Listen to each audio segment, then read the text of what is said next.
Hi there. Thank you for checking out my latest kitchen experiments.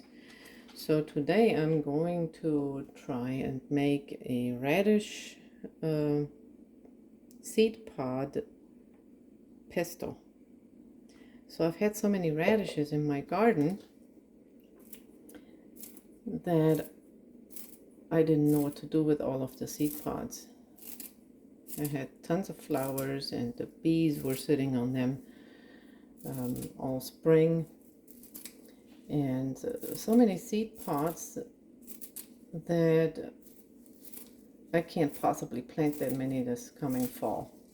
And they're really tasty. So these are seed pods from daikon radishes. And I know a lot of people say that the seed pods of radishes taste kind of like peas, but they really don't. The daikon radishes, they have a little bit of a kick to it. So here I'm mixing parsley that you just watched me cut, and I have some wild growing garlic chives, still a little bit. I wish I had more. I don't have any garlic, so at least this gives me a little bit of garlic flavor. And I soaked some cashews for a few hours, at least 6 hours, so that they'll soften up. That will give the pesto a creamy consistency. I didn't want to use my walnuts. You can use all kinds of nuts for pesto. And then I have some green onions, also giving it a little bit of a flavor from a different allium plant. So chop it up kind of fine. And of course the magic bullet is going to do the rest. So here we go with the cashews. And here are the seed pods. That's what they look like. The bigger ones I kept for seeds, and I have been drying some of those. They will be used for this fall winter season here in Zone 9A, Florida. And maybe some of them will become sprouts. So here go some seed pods. And some of the herbs. This little bullet container doesn't fit all that much. And then I'm going to add some lemon juice. You can add all kinds of flavors, whichever you like. A little bit of sea salt.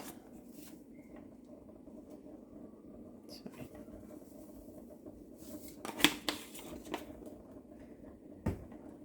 And a bit of olive oil.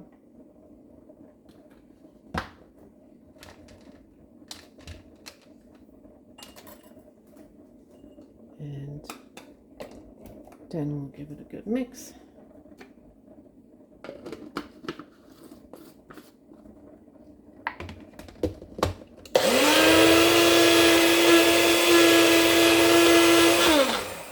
And that's the bullet. It doesn't work that well if you don't add enough liquid. So here's the soaking water of the cashews. I'll add some of that to it.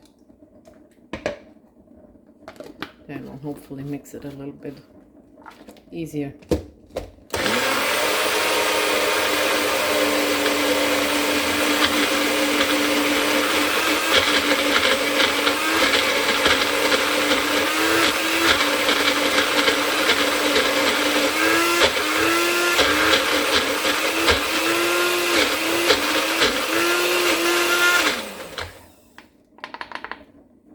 And I'm having some rice and some stir fry, and then I'll also use some of that pesto with my rice. Of course you can use it with pasta as well. And let's see how that tastes. Interesting.